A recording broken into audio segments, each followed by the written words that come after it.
সাইদ ভাইয়ের মা, ফসল ভাইয়ের মা, তাহমিদি ভাইয়ের মা, মুগ্ধ ভাইয়ের মা। কেউ হারিয়ে ছেলে আর কেউ হারিয়ে ভাই, কেউ হারিয়ে ক্লাসের সাথী নিশ্চয় ধরায়। তাদের স্মৃতি এই অন্তরে কেঁদে কেঁদে গুমড়ে মরে, তাদের স্মৃতি এই অন্তরে কেঁদে কেঁদে গুমড়ে মরে। বুক ফেটে যায় কান্না ফুরায় না মা, বুক ফেটে যায় কান্না ফুরায় না। সাইদ ভাইয়ের মা, ফসল ভাইয়ের মা, তাহমিদি ভাইয়ের মা, মুগ্ধ ভাইয়ের মা। এই দেশে দিন মানা, দিনের কথা শোনা বলা কত কঠিন ছিল বলেন তো। এই বাধাগুলো শুধুমাত্র ছাত্র আন্দোলন করার মাধ্যমে দূর হয়েছে তা না। আল্লাহ নিজে আমার মনে হয় আবাবিল ফেরেশতার মতো, পাখির মতো এই ছাত্রদেরকে ব্যবহার করিয়ে এই যে বিশাল বোঝা, বিশাল জগদ্দল পাথর আল্লাহ নিজে ছড়িয়ে দিয়েছে। কারণ এখানে ফাইল কর্তা সরাসরি আল্লাহ, তিনি তোমাদেরকে নির্বাচিত করেছেন তার দ্বীনের জন্য। এই 18.5 কোটি 19 কোটি মানুষ এখন আমরা এই দেশে বাস করি, সবাই কি তার দ্বীনের জন্য, ইসলামের জন্য নির্বাচিত হয়েছে? সবাইকে আল্লাহ এখনো পর্যন্ত কবুল করেনি। যাদেরকে করেছেন সৌভাগ্য তাদের, বাকি যাদের করে নাই আল্লাহ যেন খুব তাড়াতাড়ি দ্বীনের ভেতরে তাদেরকে পরিপূর্ণ প্রবেশ করা। কারণ আমরা তো চেপে রেখে কথা বলতে পারি না। কয়েকদিন আগে একটা বক্তব্য দিয়েছিলাম যে কাফেরকে কাফের বলা লাগবে। কেউ যদি কাফেরকে কাফের মনে না করে তাহলে সেও কাফের। আল্লাহ যদি কাফের বলে কাউকে, তার আয়াত অস্বীকার করা নেই, তার অস্তিত্ব অস্বীকার করার কারণে এই ওয়াজ যদি আমার মুখ দিয়ে বের হয়, এ দোষ কি আমার না আল্লাহ? আমার। আমি তো অ্যাডভার্টাইজ করলাম, কথা তো দিয়েছেন কে বলেন তো? অথচ অনেক শয়তান এই কথাটা নিয়ে পেছনে লেগেছে। বিশ্বে এখন কাফের বেশি, আর উনি কাফেরদের বিরুদ্ধে কথা বলবেন। তাহলে আপনি আল্লাহকে জিজ্ঞাসা করেন তো, ঈমান নষ্ট হয়ে যাওয়ার, ভেঙে যাওয়ার যে কারণগুলো আছে 10টা, তার ভেতরে 9 নাম্বার কারণ এইটা। কেউ যদি কোনো অমুসলিমকে অমুসলিম মনে না করে, মনে করে এও আমাদের মতো, তাহলে আপনার ঈমান থাকবে। এটাকে আমি মানালাম। অজু করেছেন, অজু ভেঙে গেছে, কয় কারণে অজু ভাঙে বলেন তো? 7 কারণে। কয় কারণে? একটা কারণ আপনার ভেতর থেকে এসেছে, এই যে রক্ত গড়িয়েছিল, এই জায়গায় জমা ছিল, গড়িয়ে পড়ে গেছে। যতক্ষণ জমা থাকে অজু ভাঙে না, যদি গড়িয়ে পড়ে যায় অজু ভেঙে যায়। এটা জানেন তো? এই যে নামাজ পড়ি আমরা, কিছুক্ষণ আগে নামাজ পড়ে আসলাম, নামাজও ভেঙে যায় 19টা কারণ। কয়টা কারণে? এর যে কোনো একটা কারণ যদি আপনার ভেতরে পাওয়া যায়, আপনার ওই নামাজ আর নামাজ থাকবে না নষ্ট হয়ে যাবে। এইগুলো যেমন সহজে বোঝে, ঈমানও যে ভেঙে যায়, নষ্ট হয়ে যায়, এটা বোঝেন না কেন? আল্লাহর কোন বিধানকে কেউ যদি অস্বীকার করে তার তো ঈমান ভেঙে যাবে। কেউ যদি অপছন্দ করে, যালিকা বিআন্নাহুম কারিহু মা আনজালাল্লাহু ফাআহবাতা আমালাহুম। সূরা মুহাম্মদের 9 নম্বর আয়াত। আল্লাহ বলেন, আমি যেগুলো কোরআনে নাযিল করেছি এগুলো অস্বীকার করা না। কেউ যদি শুধু মন খারাপ করে, এত পারা যায়, সঙ্গে সঙ্গে ঈমান নষ্ট হয়ে যায়। আর ওর যা ভালো কাজ ছিল পেছনে, দান সাদকা নামাজ রোজা যাই করেছিল, ওগুলো সব আল্লাহ নষ্ট করে দেবে। এখানে কাফেরকে কাফের বলা লাগবে, এটা আমার ইমানের দাবি। আমার তো ইমানই থাকবে না। এই কথা বলতে গেলে যদি এখন এই রাম বা আমার এই সালেমদের দোসররা উল্টা করে ওই কাফেরদেরকে বোঝায় যে এই দেখো, এ তোমাদের দেখতে পারে না, এর নামে মামলা দাও, একটা কথা হইল। মামলার আসামি তো 1 নম্বর হওয়া দরকার আল্লাহ। ওই ফতোয়া দিয়েছে তো আল্লাহ, আর ওটা অ্যাডভার্টাইজ করেছে প্রথমে নবীজি, তাহলে 2 নম্বর আসামি। ওনাদের কোন আসামির তালিকায় নেই, যত নাম সব আমাদের। আমরা চেপে রেখে আমি আপনার মতো জালেম হব? এই জন্যই তো চেপে রাখা যায় না। এই যে পয়েন্ট রাখার যে কথাগুলো বললাম, আপনি একটা কথা খণ্ডন করেন তো। আল্লাহ বলেন আমি নির্বাচিত করি নির্বাচনের মাধ্যমে লক্ষ কোটি কোটি উম্মতের ভেতরে তোমাদেরকে আমি আল্লাহ নির্বাচিত করেছি। এই শব্দের ব্যাখ্যা যদি মনে হয় যে না এই নির্বাচন নির্বাচিত এই শব্দগুলো বাংলায় মনে আছে কোরআনে, আপনি সূরা হজের 78 নম্বর আয়াতে যান। ওটা আরবিতে বললে আপনি বোঝেন না বলে বাংলা বললাম। এই শব্দকে যারা আজ গোপন করার জন্য রাতের নির্বাচন দিনে করে ফেলেছে, নাকি উল্টে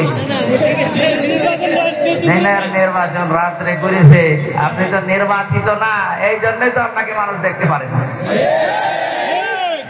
এই কারণেই তথ্য এই যে অন্তর্বর্তীকালীন সরকারের প্রধান যিনি ডক্টর মোহাম্মদ ইউনূস, দায়িত্ব নেওয়ার পরে যে কয়েকদিনের ভেতরে আপনাকে এশিয়ার থেকে নামিয়ে যেতে তোর দরকার নেই, কারণ তুই নির্বাচিত না, তুই তো রাতে। সবগুলো এমনকি একেবারে আসল জায়গা থেকে মেম্বার পর্যন্ত এখন আর নেই, সব শেষ না, কারণ এরা নির্বাচিত না। আর এই কারণে এই 17 বছরে সাতক্ষীরার ময়দানে কোরআনের কথাগুলো আলেমদেরকে মুখ খুলে বলতে দেয়নি। সাতক্ষীরায় বহুবার এসেছি কিন্তু উঠতে দেয়নি। আজকে আসেন তো, এই যে পাশে কোন থানা যেন, শ্যামনগর, শ্যামনগর না, ওখানে গাবুরা নামে এক ইউনিয়ন আছে, গাবুরা, ওই জায়গায় এসেছিলাম। লেডি হ্যাঁ, আল্লাহর ওলি আমার এই কথা বলতে দেয়নি। এখন শুনলাম পালিয়েছে। আপনি আজকে আসেন, আজকে আসেন, এই যে এই জায়গায় আসেন, বলেন যে কথা বলতে দেবো না, দেখেন আপনার খেলা হবে। ডক্টর মোহাম্মদ ইউনূস ঘোষণা দিয়েছে গত পরশুদিন, বাংলাদেশের ভূখণ্ডে কোরআনের কথা আল্লাহর কথা বলতে কোন ফেরেশতার পারমিশন নেওয়া লাগবে না। কিসের কোরআনে কারীম পারমিশন দেবে যে আপনি কথা বলতে পারেন কিনা। যদি কোরআন বলে যে না আপনার কথা বলার যোগ্যতা নেই, আপনি কথা বলবেন না, চুপ করে থাকবেন। সেই আয়াতে আজকে পড়েছি সূরা বাকারার 124 নম্বর আয়াত। কথা কারা বলবে, সামনে কারা থাকবে, এই কথাগুলো আল্লাহ আমাদের কাছে জানাবে। আপনি জেনে তারপরে বাড়ি যাবেন। তাহলে আমরা যেহেতু সাতক্ষীরা, আপনারা মানুষ সাতক্ষীরার, আমিও খুলনা বিভাগের মানুষ, এই বিভাগের মানুষ। আমরা বাংলাদেশে যে মানুষগুলো কোরআনের পক্ষে থাকতে গিয়ে সবচেয়ে বেশি জুলুমের শিকার হয়েছে, তার ভেতরে আপনাদের নাম আছে। ইত্তাকি দাওয়াতাল মাজলুম ফাইন্নাহা লাইসা বাইনাহু ওয়া বাইনাল্লাহি হিজাব, মুসলিম শরীফের হাদিস। আল্লাহর নবী বলেন তোমরা বেঁচে থাকবা, ভয় করবা, সতর্ক থাকবা মজলুমের বরদোয়া থেকে, কারণ মজলুমের বরদোয়া আর আল্লাহর ভেতরে কোনো পর্দা থাকে না। এই জালেমের বিদায়ের জন্য আমার মনে হয় মজলুমের বরদোয়া সবচেয়ে বেশি কার্যকারী ভূমিকা পালন করেছে। ছাত্র জনতা এবং সাধারণ যারা জীবন তো দিয়েছে, তাদের জীবনের উপরে, শাহাদতের উপরে এবং মজলুমের বরদোয়ার উপরে আল্লাহ কবুল করে আমাদেরকে স্বাধীন একটা দেশ এখন দিয়েছেন। এখনো আমরা স্বাধীন না, ষড়যন্ত্র এখনো চলছে। কথা বলেন না কেন?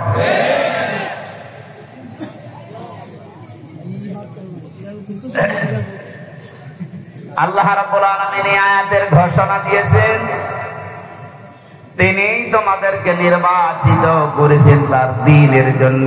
আর দ্বীনের উপরে চলতে গিয়ে, দ্বীনের কথা বলতে গিয়ে যে বাধা বিপত্তি গুলো আসবে, আল্লাহ নিজে ওইগুলো তার পক্ষ থেকে দূর করে দিয়েছেন। মিল্লাতা বিকুম ইব্রাহিম হুয়া সাম্মাকুমুল মুসলিমিন। তোমাদের জাতির পিতা হযরত ইব্রাহিম আলাইহিস সালাম। কোরআনের আয়াতকে বাদ দিয়ে জোর করে যারা জাতির পিতা দাঁড় করিয়েছিলেন, একটা আওয়াজ দাঁড়িয়ে নেই। সব মিশে গেছে। এমনকি এক্সপ্রেসওয়ের নাম পর্যন্ত জনগণ এখন পাল্টিয়ে দিয়েছে জাতির পিতা ইব্রাহিম আলাইহিস সালাম এক্সপ্রেসওয়ে। খাবার পাশ দিয়ে একটা রোড গেছে, ইব্রাহিম খলিলুল্লাহ রোড।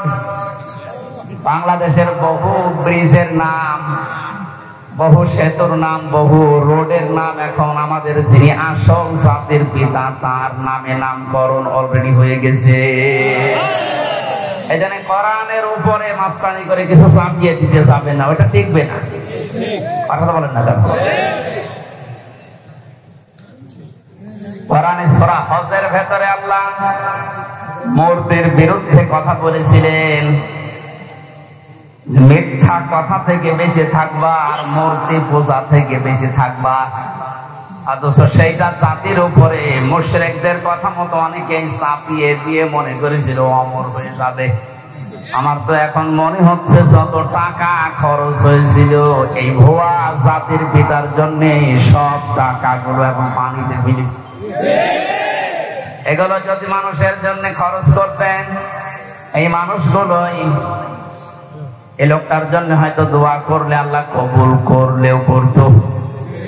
যা করলেন দোয়া করার মতো রাস্তাও তো রাখলেন না, সব নষ্ট করে দিলেন। আমাদের যে নাম মুসলিম, আজ অনেকেই স্লোগান দিচ্ছেন তুমি কে আমি কে, বাঙালি বাঙালি, এটা বলা যায় না। আমাদের পরিচয় বাঙালি না, আমাদের পরিচয় মুসলিম। কথা বলে দেখা। আর দেশ হিসাবে যেহেতু বাস করি এই দেশে, এই জন্য আমরা বাংলাদেশি। এই শব্দটাকে আমি বানালাম। কোরআনে কারিমে আল্লাহ যে আয়াতের মাঝের অংশে জানিয়েছেন হুয়া সাম্মাকুমুল মুসলিমিন, এই যে হুয়া এর ফাইল বা কর্তা হযরত ইব্রাহিম নবী। আমাদের যিনি জাতির পিতা তিনি আমাদের নাম দিয়েছেন যে তোমরা মুসলিম জাতি হিসাবে তোমাদের নাম আমি মুসলমান, এটা রাখলাম। বলেন সুবহানাল্লাহ। এখান থেকে একটা মাসলা বের হয়, এদিকে তাকান। সেখানে সেখানে মাহফিল ঝামেলা গুলো হয়, এরা জায়গাগুলো ঠিক মতো হয় না, আলোচনাটাই বুঝি। আরে ভাই ওয়াজি যদি শুনতে না পারে তো স্টেশন থেকে লাভ আছে, অন্তত কানে তো শুনতে পারছে। আবার কথা বলেন, এমনি গ্রাম্য মাইক নিয়েছে, কথা বন্ধ করে।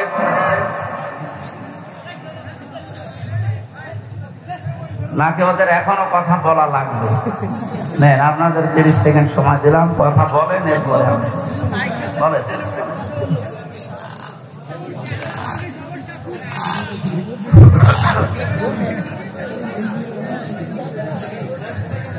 আমার ভাইরা, এখান থেকে যে মাসলাটা বের হয়, মা বোনেরা যারা বিভিন্ন জায়গায় বসে শুনতেছেন, আপনারও এখানে একটা দায়িত্ব বের হয়।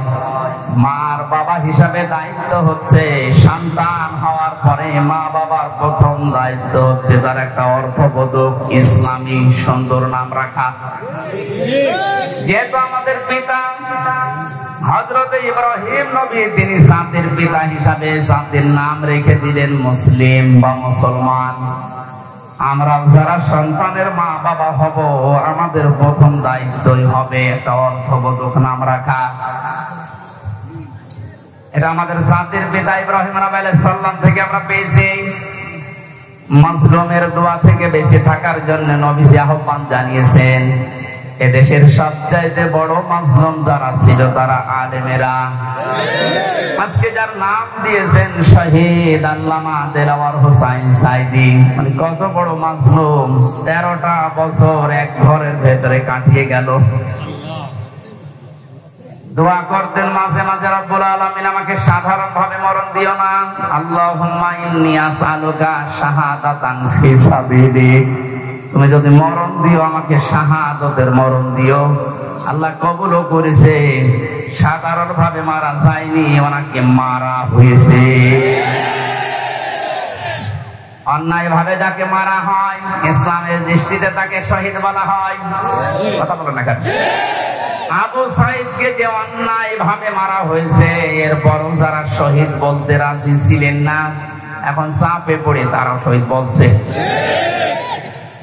রফিক নামে এক হুজুর নাকি কয়েকদিন আগে ভিডিও ছেড়েছিল যে আবু সাইদ শহীদ না, ওরে জোর করে মুখ পিটে দিয়েছে। তাই গতকালকে নাকি ক্ষমা চেয়েছে যে আমার ভুল হয়ে গেছে। সুতরাং ভুল যখন স্বীকার করেছেন, এখন আর উল্টা পাল্টা কথা বলবেন না, কারণ এখন আর জালেমরা এদেশে নেই। জালেম সব পালিয়েছে, আর যারা আছে সব গর্তের ভেতরে আছে। আল্লামা বলেছিলেন না, ইন্দুরের গর্ত পাবা না, তার দোয়া কবুল হয়ে গেছে। ইন্দুরের গর্ত আর পারছে না। আজকেও দেখলাম একজনকে জোতার মালা পরিয়ে জালেমের জুলুমের প্রতিশোধ নিচ্ছে জনগণ। এই 17-18 দিন হয়ে গেল, এরপরও যদি আপনার জোতার মালা এখনো না সরে, এ দেশে জালেমদের আর জায়গা হবে বলে আমার বিশ্বাস হয় না। সুতরাং জালেম যারা, ওনারা হয় বিধান নেই না মরে যান। বহু মানুষের ক্ষতি করেছে। রব্বিলা তাদারনি আলাল আরদি মিনাল কাফিরিনা তাজ্জারা। নূহ আলাইহিস সালাম বলেছিলেন, আল্লাহ কাফেরদের একটা আন্ডা বাচ্চা পর্যন্ত জমিনে না থাকে, কারণ ওর পক্ষ থেকে যেটা জন্মাবে ওইটাও হারামি হবে।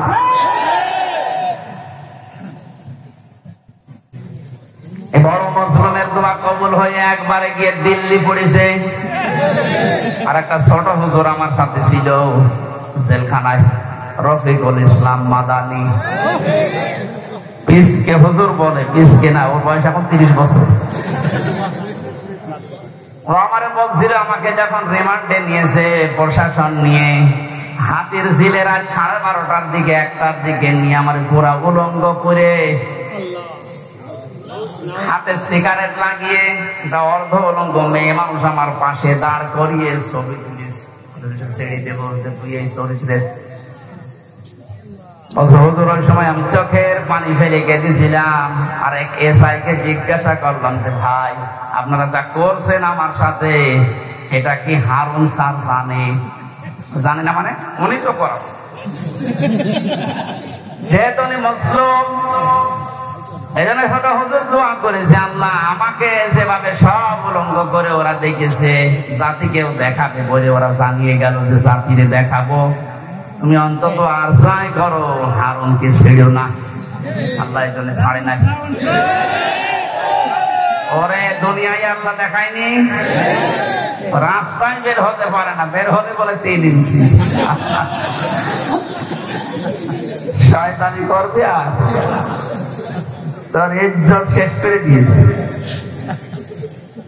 যেইগুলোই মুসলমানদের ইসলামের আলেমদের সাথে বিয়াদবি করেছে, প্রত্যেকের চরিত্র এখন ফাঁস হয়ে যাচ্ছে। বাংলাদেশে বহু জেলাতে এই মাইক এভাবে কেড়ে নিয়েছে এই জনগণ নামে, এই জালেম জনগণের নাম নিয়ে প্রতিনিধি হয়েছে, অথচ আল্লাহর কথা বলতে বলতে হঠাৎ করে মাইক কেড়ে নিয়ে আলেমকে গালি দেয়। এমন অপমান আল্লাহ এখন করছে, মুখ দেখানো দায় হয়ে গেছে তাদের। আমার মনে হয় হারুনের যে অবস্থা এখন, যে কয় ইঞ্চি বলে, ও ছোট হুজুরকে যা করেছিল তার চাইতে ডবল অপমান আল্লাহ করেনি। কারণ নবীজির হাদিস ছিল, মাজলুমের বরদোয়া আর আল্লাহর ভেতরে কোনো পর্দা নেই, সরাসরি কবুল হয়ে যায়। সুবহানাল্লাহ। ও যদি সাতক্ষীরার এই ময়দানে, আমার বাড়ি তো কিশোরগঞ্জে, সাতক্ষীরা জেলায় যদি এখন আসে, আর চেহারা তো পরিচিত, কারো লাগবে না, ছেলে মেয়েরা যারা আছে পিটিয়ে মেরে ফেলবে। সেটা এই ছোট হুজুরের বরদোয়া। বড়টার বরদোয়া কবুল হয়েছে, ছোটটারও কবুল হয়েছে। বড়টার বরদোয়া কবুল হয়ে দিল্লি পড়েছে, ছোটটার বরদোয়া কবুল হয়ে কয়েক ইঞ্চি বেরিয়েছে। এখন মেজো যারা আমরা আছি, আমাদের দোয়া কবুল হবে না? যা করেছেন আমাদের সাথে, আল্লাহ যেন ঠিক ওই রকম করে। তখন আপনি টের পাবেন কত অসহায় করে রেখেছিলেন মাটির নিচে। আমার দুনিয়ায় কি আছে কিচ্ছু জানতাম না।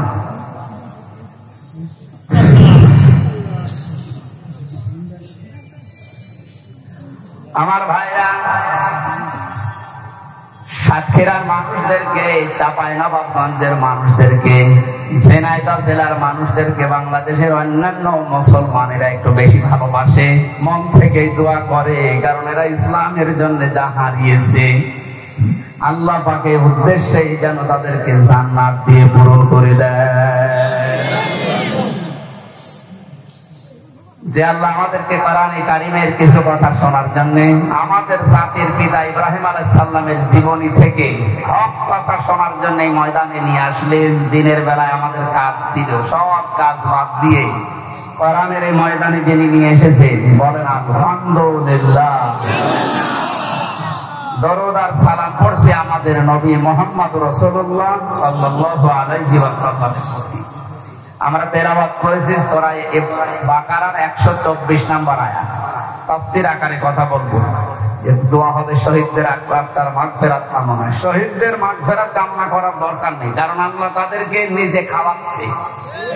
ওয়ালা তাহসাবান্নাল্লাযীনা কুতিলু ফি সাবিলিল্লাহি আমওয়াতা বাল আহইয়াউন ইনদা রাব্বিহিম ইরযাকুন। সূরা আলে ইমরানের 169 নম্বর আয়াত। আল্লাহ পাক জানিয়েছেন, হে পৃথিবীর মানুষেরা, আমি আল্লাহ যাদেরকে শাহাদাতের মর্যাদা দিয়েছি এদেরকে মৃত ভাববা না, বলবা না তো বলবাই না। ওয়ালা তাকুলু লিমা ইউকতালু ফি সাবিলিল্লাহি আমওয়াত। এই আয়াত দ্বারা আল্লাহ মুখের উপরে নোটিশ দিয়েছেন, শহীদদেরকে মরে গেছে কথা বলবা না। আর এই সূরা আলে ইমরান দিয়ে আল্লাহ জানিয়েছেন যে মনে মনে ধারণাও করবা না যে শহীদরা মারা গেছে, কারণ জীবন পর্যন্ত যে লোকটা জালেমের সামনে দিয়ে দিতে পারে একে মারা গেছে মনে মনে বলো গুনার কাজ। এই জন্য আল্লাহ ওয়ালা তাহসাবান্নাল্লাযীনা দিয়েছে, মনে মনে ধারণাও করবা না। খুব দামি শব্দ এটা, যার তার নামের আগে শহীদ লাগিয়ে দিলেই হবে। সুতরাং মানুষগুলোকে আমরা ধারণা যেন না করে যে ওরা এমনি এমনি মারা গেছে, ওরা তো জীবিত, ওরা আমাদের চাইতে উত্তম খাবার আল্লাহর জান্নাতের ভেতরে খাচ্ছে।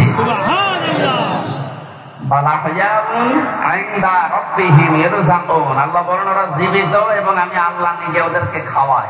সুবহানাল্লাহ। আর যারে তারে আমি ঘর থেকে ধরে এনে শাহাদাতের মর্যাদা দিয়ে দেব, বিষয়টা এমন না। আলিয়াউলামাল্লাহুল্লাযীনা আমানু ওয়া ইয়াত্তাখিযা মিনকুম শুহাদা ওয়াল্লাহু লা ইউহিব্বুজ জালিমিন। সূরা আলে ইমরানের 140 নম্বর আয়াতের শেষের দিকে আছে, যাদের জীবন যৌবন আমি আল্লাহর কাছে পছন্দ হয়, ভালো লাগে, এ মানুষগুলোকে আমি আল্লাহ এমনিতেই মরণ দেই না, এদেরকে আমি আল্লাহ শাহাদাতের মরণ দিয়ে ধন্য করি। আর জালেমদেরকে আমি আল্লাহ ভালোবাসি না। জোরে বলেন নাউজুবিল্লাহ। জালেমদেরকে সদরানোর সময় এখনো আছে, যদিও জালেমদের আল্লাহ হেদায়েত বঞ্চিত করে দেয়। আল্লাহু লা ইয়াহদিল কওমাজ জালিমিন। জালেমদেরকে আমি আল্লাহ পথ দেখাই না, হেদায়েত দেই না। কে বলছে? আল্লাহ। এজন্য ওদের জন্য দোয়া করে লাভ নেই। যারা জুলুম করেছিলেন আপনার জন্য দোয়া করেও লাভ হবে না, কারণ আপনার জন্য দোয়া করলে আল্লাহ কবুল করবে না। আপনি জীবনটা নষ্ট করে ফেললেন, দুনিয়াও শেষ আপনার, আর আখিরাতে আপনি আল্লাহর মামলার আসামি। এই সাতক্ষীরায় যারা জুলুম করেছে প্রকাশ্যে গোপনে, সে যে বিভাগেই হোক, প্রশাসনে হোক, বিচার ব্যবস্থায় হোক, আর এই জনপ্রতিনিধির নাম নিয়ে, বিভিন্ন হাইব্রিড নেতা নাম নিয়ে যাই করেছেন, আপনাকে আল্লাহ মাফ করবে না। আল্লাহ মাফ করবে না। আপনার বলার দরকার কি? হ্যাঁ, আমার বলার দরকার আছে। কোরআনে কারীম আমাকে বলতে বলছে, ইন্নামাস সাবিলু আলাল্লাযীনা ইয়াযলিমুনান নাস।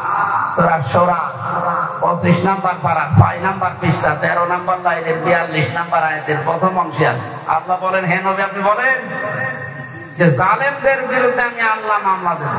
কে? সুতরাং এই দেশে যারা জালেম ছিল এরা আমার হামজার মামলার আসামি না, আমি তো মামলা করবই। এরা মামলার আসামি হচ্ছে সরাসরি আল্লাহ। যারা এই দেশে আল্লাহর মামলার আসামি, তাদের উপরে দয়া দেখে লাভ আছে?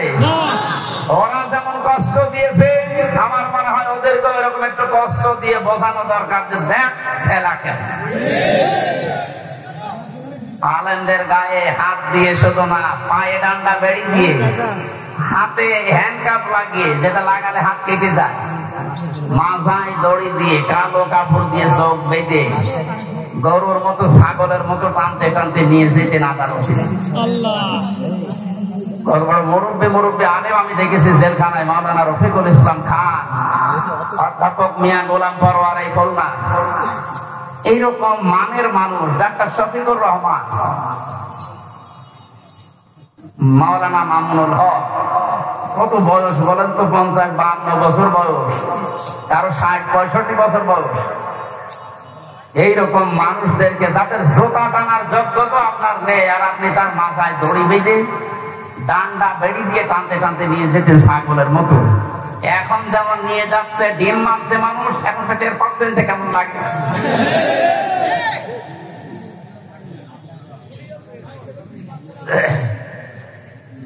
এখন যে শয়তানগুলো রিমান্ডে আছে, কয়েকদিনের পত্রিকা এবং এই যে ভিডিও আসতেছে রিমান্ডে, এখন তো আমাদের মতো কষ্ট এদের দিতে দিচ্ছে না। আদালত নাকি বলে দিয়েছে ওইসব দরকার নেই, খালি এমনি জিজ্ঞাসা করে, শুধু জিজ্ঞাসা করছে তাই নাকি কাঁদছে। আর কিছু শয়তান আছে, কিছু কথা বলে শুধু হাঁটছে, মানে পাগলের ভয় তৈরিছে। রিমান্ডে আমাদের যারা এই হাতের নখ বসে দেখে, এইগুলো দিয়ে আমরা নখ তুলি। আমার মনে হয় ওদেরকে যদি নখ নাও তোলে, শুধু দেখা যে এই দেখবো, ওই এমনি মরি যাবে।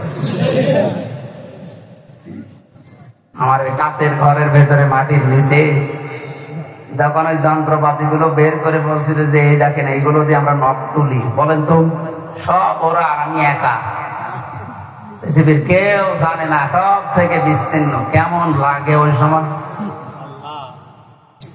আর আপনাদের তো তাও আদালত বলেছে না, কিছু বলবেন না, শুধু জিজ্ঞাসা করবেন। জিজ্ঞাসা করলে আপনি কাঁদতেছেন।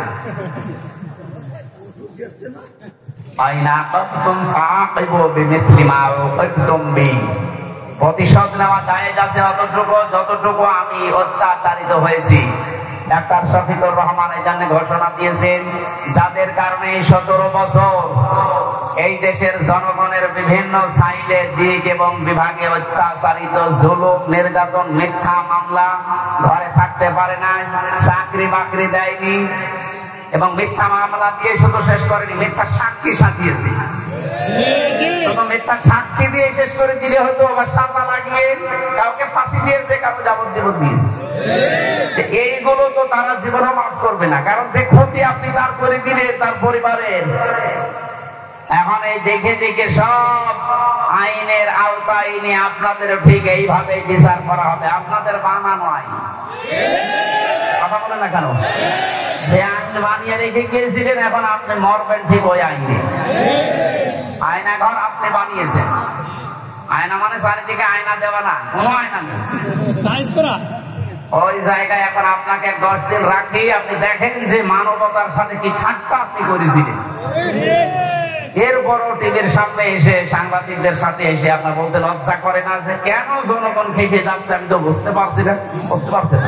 ঠিক আছে, আপনাকে বোঝাচ্ছি, জোরে কোদার দিয়ে বোঝাচ্ছি। যা করেছেন আপনার আরো কেঁপে গেছে। এখানে আমাদের যিনি জাতির পিতা হযরত ইব্রাহিম আলাইহিস সালাম, তাকে আল্লাহ যে পরীক্ষাগুলো করেছিলেন জীবনে, ফিরি ফিরি জাতির পিতা তিনি হননি। 50টা পরীক্ষা দিয়েছিলেন। কয়টা? আল্লাহ পাক আমাদেরকে শোনাচ্ছেন, আমরা যেন এরকম বাবার সন্তান হিসাবে গর্ববোধ করি।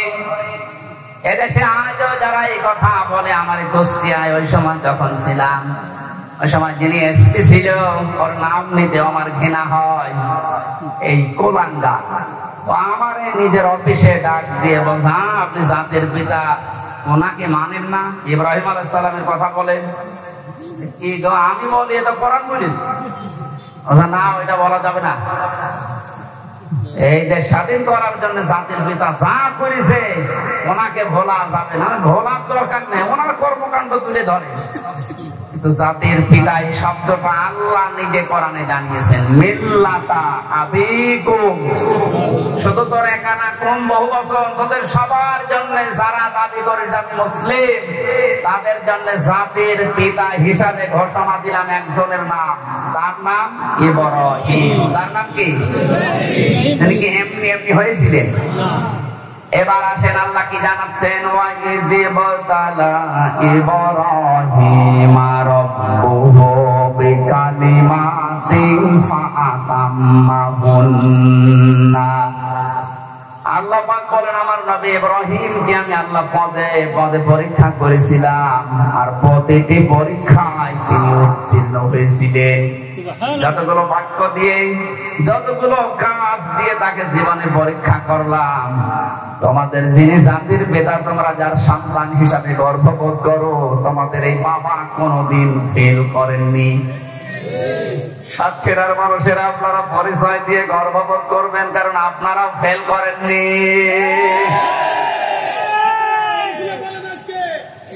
বাংলাদেশের বহু জেলার লোকেরা ফেল করে গেছে, বিশেষ করে গোপালগঞ্জের। ওদের যেগুলো এখন কীর্তিকলাপ বের হচ্ছে, সাতক্ষীরার কোন সন্তান যদি ফার্স্ট ক্লাস ফার্স্ট হয় তার চাকরি হবে না, আর গোপালগঞ্জে বাড়ি হলে আমার মনে হয় 2 পয়েন্ট পেয়েছে, চাকরি পেতে দেরি হয় না। এটা বৈষম্য। এমনিতে বৈষম্য বিরোধী আন্দোলন ছাত্ররা শুরু করে না, সব জায়গায় যখন দেখেছে বৈষম্য তখন ওরা করবে কি? আহ্বান জানাচ্ছি, যেহেতু রাষ্ট্র সংস্কার এখন চলছে, এই জালেম এবং জালেমদের দোসর যারা, তাদেরকেও এখন সংস্কার করা দরকার।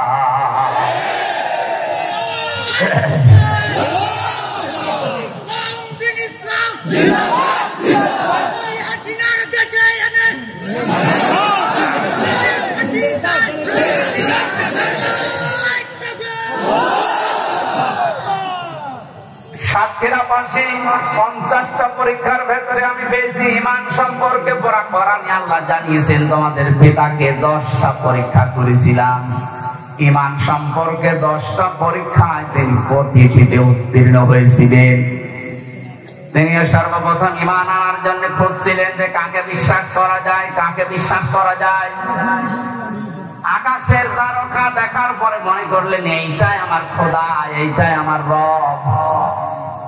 যখন এটা মিটে যায়, নিভে যায়, দূর হয়ে যায়, তখন তিনি বলেছিলেন না, যেটা দূর হয়ে যায়, ডুবে যায়, এটা অস্তমিত হয়ে যায়, ওইটা আমার মালিক হতে পারে না। তিনি খোঁজ করলেন, রাতের বেলা চাঁদ দেখলেন, মনে করলেন এটা আরেকটু বড় আছে, এটা আমার আসল রব।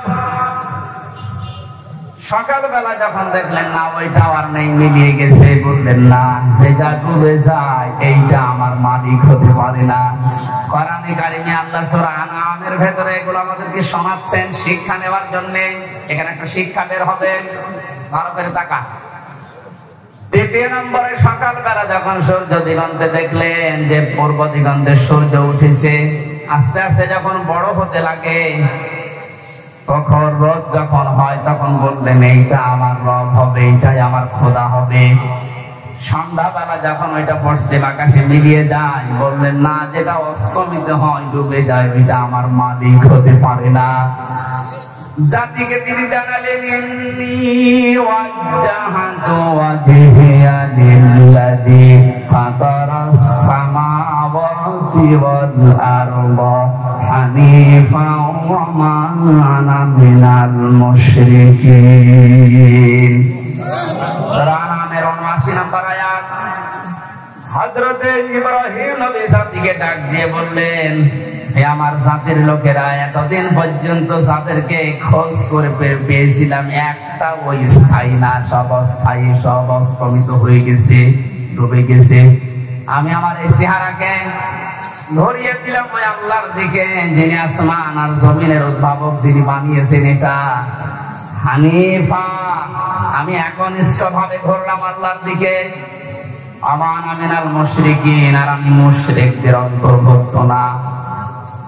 আমাদের জাতির পিতা তিনি শিরিক থেকে মুক্ত হয়ে ঘোষণা দিলেন যে আমি মুশরিক না, অথচ এই দেশে কত অবৈধ সন্তানেরা বিভিন্ন মুশরিকদেরকে খুশি করার জন্য জাতিকে প্রকাশ্য শিরিক করিয়েছে, মুশরিক বানিয়েছে।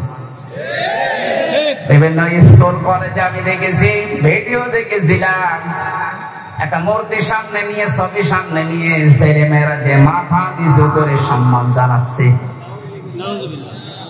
অথচ আল্লাহর নবী জানিয়েছেন লা ইয়াদখুলুল জান্নাতা লা তাদখুলুল মালাইকা বাইতান ফিহি কালবুন আও তাসবির। ওই ঘরের ভেতরে রহমতের ফেরেশতা প্রবেশ করে না যেখানে মানুষের ফটো থাকে আর কুকুর থাকে। অথচ প্রত্যেকটা অফিস, আদালত, বাড়ি, দোকানঘাট সব জায়গায় এই শিরকটা চালু করার জন্য উঠে পড়ে লেগেছিল। আল্লাহ এমন ভাবে বিদায় দিয়েছে জিল্লতির সাথে। আজকে আসার সময় দেখলাম বাবার মুখ দেখা যাচ্ছে না। আমাদের পিতা যদি শিরিক থেকে মুক্ত হওয়ার জন্য ঘোষণা দিতে পারে, ও সাতক্ষীরাবাসী জীবনে আজকে ঘোষণা দেবে আর যাই করি আমি শিরিক করব না। জীবন চলে যাক, নবীজি জানিয়েছেন আমার উম্মতেরা তোমাকে যদি জবাই করা হয়, আগুনের ভেতরে পুড়িয়ে ফেলা হয়, এরপরও কোনদিন শিরিক করবা না। কি এখানে কি সাপ সাপ ধরে এখানে ফেলে দেন, সাহস আছে সাপ তারা ধরতে পারে।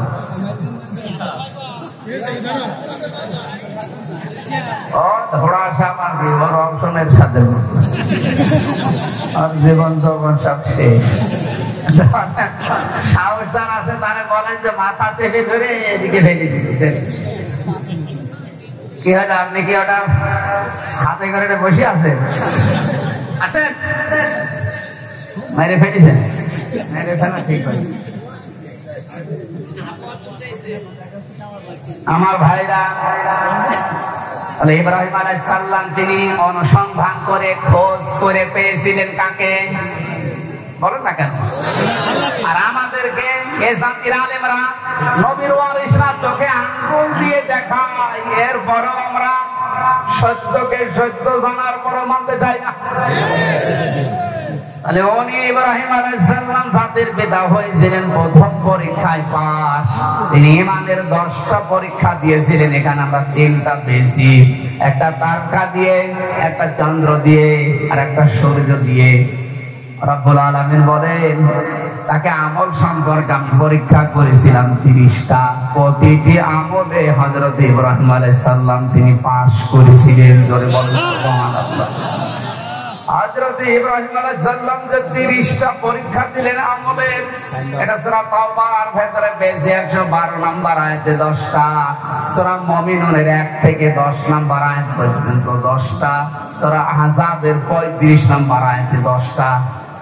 এখন তাফসীর আকারে যদি এক একটা পয়েন্টের উপরে বলতে যাই অন্তত 3 দিন সময় লাগবে। এজন্য সামারাইজ করে বলছি, আমরা যদি হযরত ইব্রাহিম নবীর মতো আমলেও পাস করতে চাই, সূরা তাওবা, সূরা মুমিনুন, সূরা আহজাবের যে আয়াত নাম্বার বললাম, এইগুলো অবশ্যই আপনাকে জীবনে মিলিয়ে দেখাতে হবে। আল্লাহ আমাদেরকে প্রতিটা বিষয় আমাদের প্র্যাকটিক্যাল লাইফে মেলার তৌফিক দিন, কারণ আমরা যোগ্য বাবা, যোগ্য সন্তান হতে চাই। এমন সন্তান আপনি রেখে গেলেন, সন্তানের কারণে আজ হাজারো মানুষ ধিক্কার দিচ্ছে, গালিগালাজ করছে। প্রফেসর ডাক্তার মোহাম্মদ ইউনূসকে জিজ্ঞাসা করেছে যে উনি তো চলে গেল পালিয়ে, এখন ওনার বাবার এই যে মানুষ ভেঙে ফেলছে, কি করেন, কি বলেন আপনি? উনি জবাব দিয়েছে ওনার মেয়ের জিজ্ঞাসা করেন কি কাজ করেছে তার মেয়ে, যেতে দেরি, তার বাবা আর দাঁড়িয়ে থাকতে পারে নাই। আমি কি করে বলবো যে করেছে এগুলো? তার মেয়েকে জিজ্ঞাসা করেন, জবাব পাবেন। মেয়েরে পাবেন কোথায়? সে নাকি এখন কান থেকে মাঝে মাঝে ভিডিও বার্তায় কথা বলছে, কিছু কিছু জালেম তার সাথে কথা বলে, আর এখান থেকে সাহস দিচ্ছে। আপা ভয় পাবেন না, ঘাবড়াবেন না, আপনি ঘাবড়িয়ে গেলে আমরা নরম হয়ে যাই। ওরেও ধরেছি, ওই সন্তানটাকেও ধরেছি। এখন আপনার ভয় পাওয়া না, নরম হন, আপনি নরম কুলকুলি হয়ে যাবেন।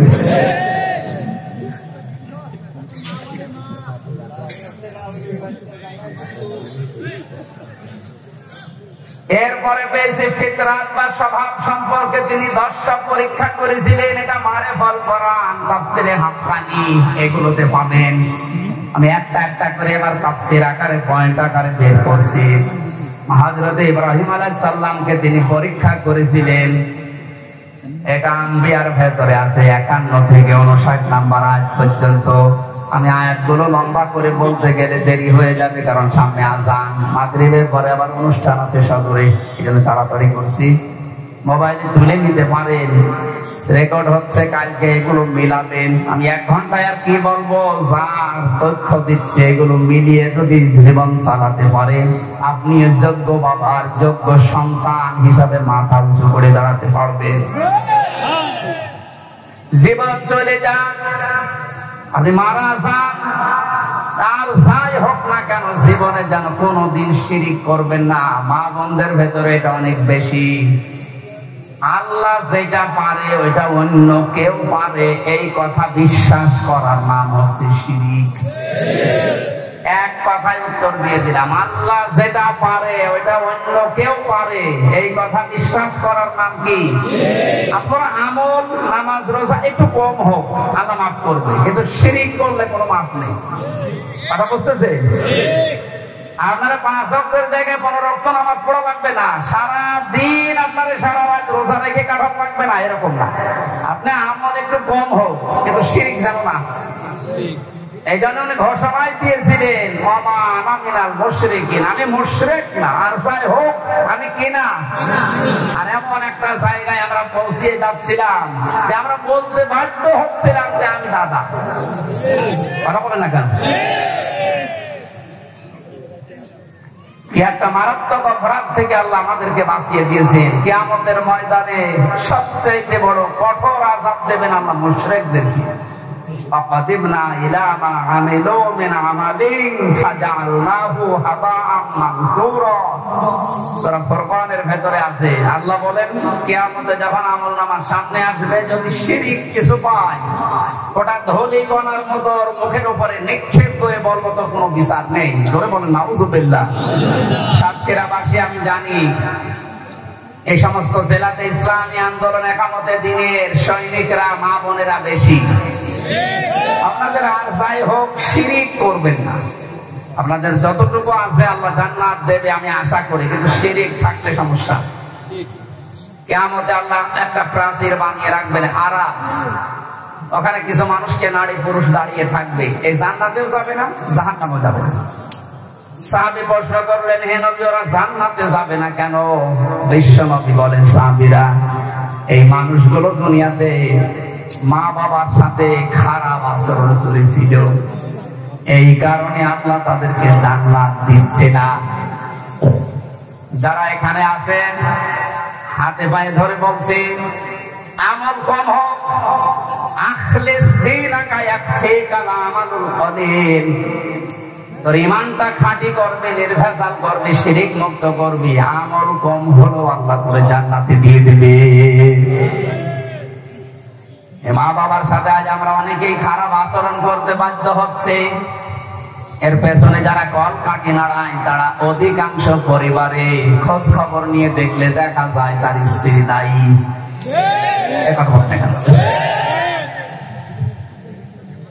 একটা মা হওয়ার জন্য যে কষ্টটা সহ্য করেছে আপনার আমার আর মা, এই পৃথিবীতে আমার মুখটা দেখার জন্য বিজ্ঞান এখন প্রমাণ করছে 57 ইউনিট কষ্ট সহ্য করা লাগে একটা সন্তানকে দুনিয়ায় আনতে মায়ের। অথচ পুরুষ মানুষ যত শক্তিশালী হোক, ও যদি মোহাম্মদ আলী হয়, তারপরেও এই মানুষটা সর্বোচ্চ কষ্ট সহ্য করতে পারে 45 ইউনিট।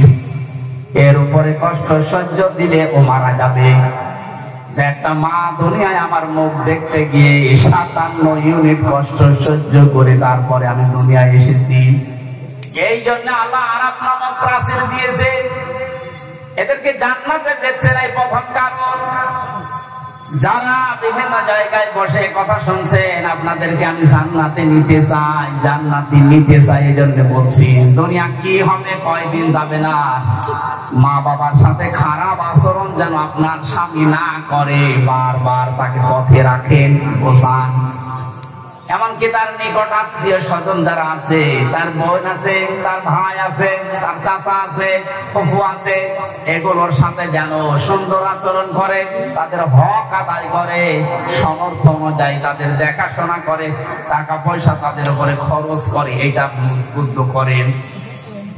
তিরমিজি শরীফের হাদিস, আল্লাহর নবী বলেন, কোন স্বামী তার স্ত্রী যদি চায় যে আমার স্বামী আরো বেশি দিন বেঁচে থাক, আমার স্বামীর আরো মান মর্যাদা বাড়ুক, তার দুনিয়ায় সম্মান বেড়ে যাক, টাকা পয়সা অর্থ সম্পদের মালিক হোক আরো বেশি বেশি, তাহলে স্ত্রীর উচিত সে যেন নিজের স্বামীকে বারবার উদ্বুদ্ধ করে, স্বামী আর যাই করো রক্তের সম্পর্কগুলো ঠিক রাখো। একটা সন্তানের সাথে সবচাইতে রক্তের সম্পর্ক বেশি তার মা আর বাবার, এ কথা বলে না কেন? এরপরে তার ভাই আর বোনের, এরপরে চাচা ফুফু। তাহলে আপনি স্ত্রী হিসাবে এটা কিন্তু একটা ইবাদত, এটা দুনিয়ার কাজ না। মনে করছেন এ দুনিয়ার কাজ আর কি হবে? আপনি নামাজ পড়া যেমন ফরজ মনে করেন, রোজা রাখা ফরজ মনে করেন, নিকট আত্মীয় যারা তাদের সাথে আপনার স্বামীকে দিয়ে ভালো ব্যবহার করানো, খোঁজ খবর রাখা নামাজের মতো ফরজ। অথচ এইটা অধিকাংশ পরিবারে না থাকার কারণে ছোটখাটো বিষয় নিয়ে মনমালিন্য। অনেক সন্তান আছে মা বাবার পরিচয় দিতে চায় না, কথা বলে না, চাচার সাথে কথা বলে না, ফুফুর সাথে খোঁজ খবর নেয় না, অথচ ধর্ম আত্মীয় পাঠিয়েছে সেখানে মাসের দুইবার যায়, আর নিজের আপন ফুফু গরিব দেখাও করে না, খোঁজও নেয় না।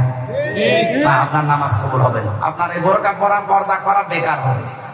আপনি মনে করছেন এটা দুনিয়ার কাজ, নামাজ পড়েন 6 ওয়াক্ত তাহাজ্জুদ মিলে, বোরকা পরেছেন একেবারে 14 হাত, অথচ আপনার মিল নেই ফুফু শাশুড়ির সাথে, আপনার চাচা শ্বশুরের সাথে। আমি কি আর কি মারছি বলেন? হাজারো পরিবারে এরকম নেই। আমার বিশ্ববিদ্যালয়ের স্যার ছিল হাদিস বিভাগে, ডক্টর আব্দুল্লাহ জাহাঙ্গীর। উনি বলছিলেন এক চেয়ারম্যান গেছে খুলনায়, সারাদিন কাজকর্ম করার পরে খুলনাতে ছেলের বাড়ি, ওখানে উঠেছে। রাত একটু বেশি হবার কারণে বাবা বলছেন, সন্তান আমি চলে এসেছি, একটু রাত বেশি হয়েছে, কিছু মনে করো না, আসেন বাবা। এই ধরে নিয়ে স্ত্রীকে বলছে, আমার বাবা এসেছে, রান্না করো। স্ত্রী বলছে, না আমি পারবো না, আমি সেই সন্ধ্যা থেকে রাত 11টা পর্যন্ত সিরিয়াল দেখতে দেখতে ক্লান্ত, পারবো না। অন্তর্বর্তীকালীন সরকার আসার পরে এই জিনিসটা অন্তত মাফ হয়েছে, ভারতের সিরিয়াল গুলো বন্ধ করে দিয়েছে।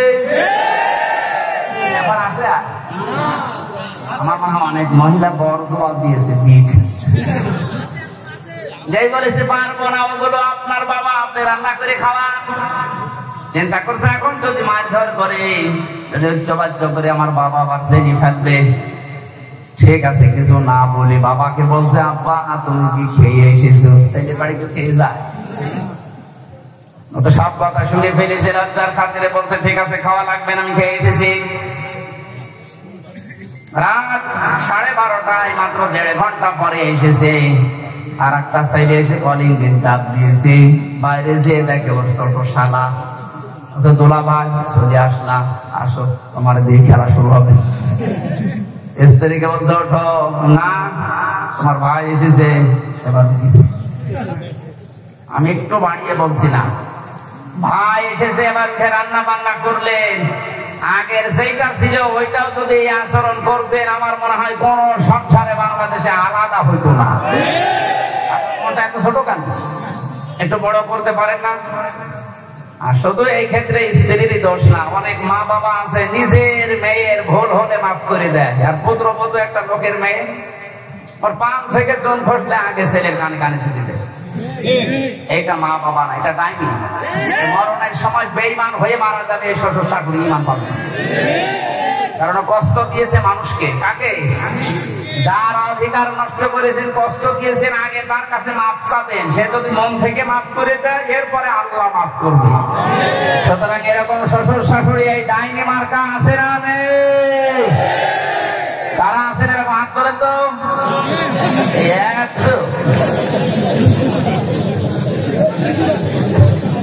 এই লোকটা মরণের সময় ইমান পাবে না, ও বেঈমান হয়ে মরবে। কারণ ওর দ্বারা ওর পুত্রবধূ, ওর বেটার বউ খুব ঝামেলায় আছে। সাতক্ষীরাবাসী রান্না বান্না যখন কমপ্লিট করেছে, ছেলেটা ডাক দিয়ে বলছে, আব্বা তোমার বৌমা রান্না করেছে, তুমি ওঠো। বাবা কিন্তু সব শুনতে পেয়েছে, ডাক দিয়ে বলছে, সন্তান আমার খাওয়া লাগবে না, তোরা খেয়ে ঘুমিয়ে পড়। সকালবেলা ব্যাগ গুছিয়ে বাপ চলে যাচ্ছে, ছেলের সামনে গিয়ে বলছে, আব্বা চলে যাও মানে তোমার বৌমা রান্না করছে, খেয়ে যাবা না?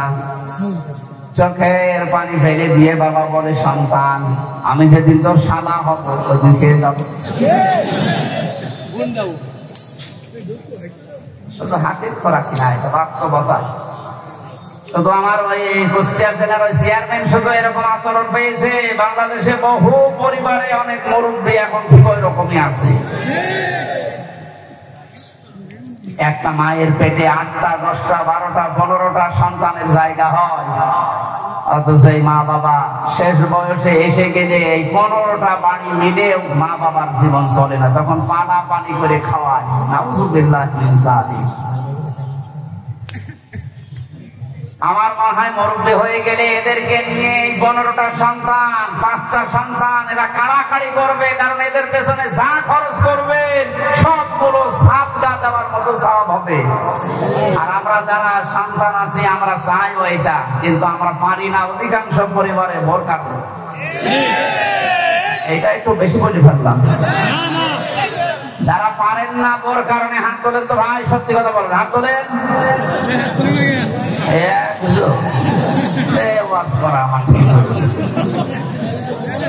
একটা মানুষের সাথে এই সমস্যা, বাকিগুলো সবই আপনারা জান্নাতে আছেন আলহামদুলিল্লাহ। মেয়েদেরকে ধন্যবাদ জানাচ্ছি, সাতক্ষীরার মেয়েদেরকে আলহামদুলিল্লাহ। একটা লোকের বউ, এর বউ আছে এখানে, এই একটা লোক হাত তুলল। আজকে বাড়ি গেলে ওর খাবার দেয় কিনা দেখেন, বিছানা আলাদা হয়ে যেতে পারে। 4 নাম্বার পরীক্ষায় হযরত ইব্রাহিম আলাইহিস সালাম পড়েছিলেন, বাবার বাধা পেয়েছিলেন ঘর থেকে। এরপর তিনি বাধাকে উপেক্ষা করে আল্লাহকে খুঁজে বের করেছিলেন, আগুনে পর্যন্ত পড়েছিলেন, এরপরও পিছপা হননি।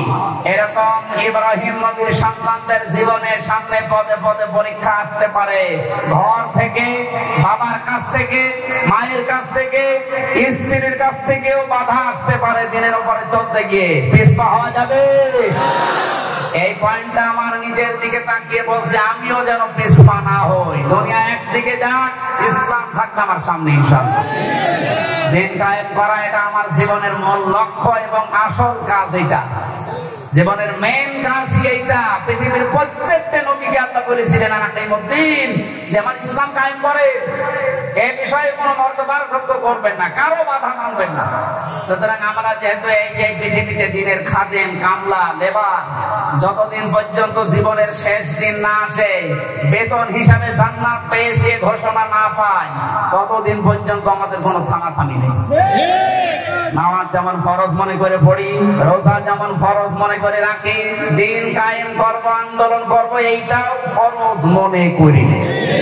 আল্লাহ আমাদেরকে ওইরকম ঈমান তুমি ইব্রাহিম নবীর মতো দান করো। সমাজের বাধা পেয়েছিলেন, রাষ্ট্রের বাধা পেয়েছিলেন, বনবাসে পর্যন্ত গিয়েছিলেন। আমি তাফসিরে প্রায় 22-23টা তাফসির থেকে নোট করেছি, সবগুলো বলতে গেলে সময় পাচ্ছি না। হিজরতের পরীক্ষা দিয়েছিলেন, জবাই করেছিলেন সন্তানকে, প্রত্যেকটার শেষে কোরআনের আয়াত ছেদ করেছিলেন। এরপরে কাবা নির্মাণ করে পরীক্ষা দিয়েছিলেন আল্লাহকে। হজের 26 নম্বর আয়াতে আছে। ফিতরাত সম্পর্কে তিনি পরীক্ষা দিয়েছিলেন 10টা, এই মাথার ভেতরে 5টা। নাকে পানি দেওয়া এই কাজটা ছিল না, এই জন্য আল্লাহ করোনা দিয়েছিলেন। বহু বিমানবন্দরে আমি দেখেছিলাম, অমুসলিম বিমানবন্দরে যে সমস্ত দেশে ওরা পানির ব্যবহার করতো না, টিস্যু, শুধু টিস্যু দিত, এমনকি টয়লেট করার পরও টিস্যু। আল্লাহ এমন সিস্টেম করে দিয়েছে, নাকে পানি দিবি না, প্রতিদিন নাকে পানি অন্তত 5 বার করে দে। করোনা নামে যে রোগ, এটা আস্তে আস্তে দূর হয়ে যাবে। এটা আল্লাহ দিয়েছিলেন মনে হয় এই ইব্রাহিম নবীর এই ফিতরাতের প্রথম যে কাজটা ছিল নাকে পানি দেওয়া।